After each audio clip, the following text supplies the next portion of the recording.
அவர்கள் ஒவ்வொருவரும் ஏசி தள்ளினார்கள், பேசி தள்ளினார்கள். ஆனால் அவருடைய மறைவு காரணமாக இந்த முஸ்லிம் சமுதாயத்துக்கு தனித்துவ அரசியலை உருவாக்கி சரித்திரம் படைத்த ஒரு மாமனிதர், கிழக்கில் உருவாக்கின இந்த தலைவர், இதுகால வரை ஐக்கிய தேசிய கட்சிக்கும் ஸ்ரீலங்கா சுதந்திர கட்சிக்கும் அடிபணிகின்ற ஒரு முஸ்லிம் தலைமைத்துவம் இருந்த இடத்தில் புதிய சரித்திரத்தை கொண்டாந்து சுயமாக தங்களுடைய அரசியல் தலைமைத்துவத்தை முஸ்லிம்கள் ஒரு தனித்துவ சமுதாயமாக காட்டினார்ங்கிற விஷயத்தை அவர் மவுத்துக்கு பிறகுதான் மக்கள் பேசினார், அதுக்கு பிறகுதான் வாக்களித்தார்கள்.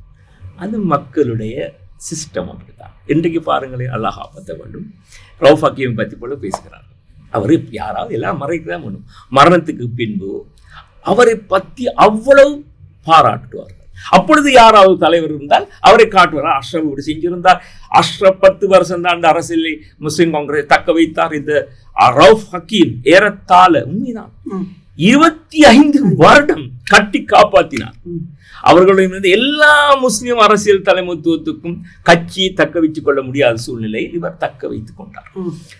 அப்படி அதை பாராட்டி பேசுவார். அது மக்களுடைய சுபாவம். இப்பொழுது இவர் என்ன செய்தார்? இவர் முஸ்லிம் காங்கிரஸ் கொள்கை, முஸ்லிம் காங்கிரஸ் அடிப்படை கொள்கை, எல்லாரும் கேட்கின்ற கல்வி முஸ்லிம் காங்கிரஸ் என்னத்தை கிழிச்சது? அத கேள்வி பொதுவா இப்ப நிறைய கேட்கிறாங்க. முஸ்லிம் காங்கிரஸ் பொதுவா முஸ்லிம் காங்கிரஸ் கிழித்தது ஒன்றுமல்ல, இலங்கையில் முஸ்லிம் சமுதாயம் தனி அரசியல் தனித்துவம் உள்ள ஒரு சமூகம் என்று உண்டாக்குறது நீங்க தலகுல நின்று இருந்தாலும் நம்பியிருக்க மாட்டார்கள்.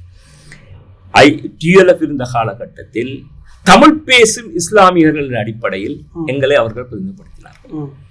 வடகிழக்கில் உள்ளவர்களை, வடகிழக்கு அப்பால் உள்ளவர்களை நாங்கள் புட்டும் தேங்காமாறு சிங்கள மக்களுடன் இருப்பதனால் அவர்களுடன் சேர்ந்து போக வேண்டும் என்ற ஒரு கொள்கையுடன் அங்கே இருந்தார்.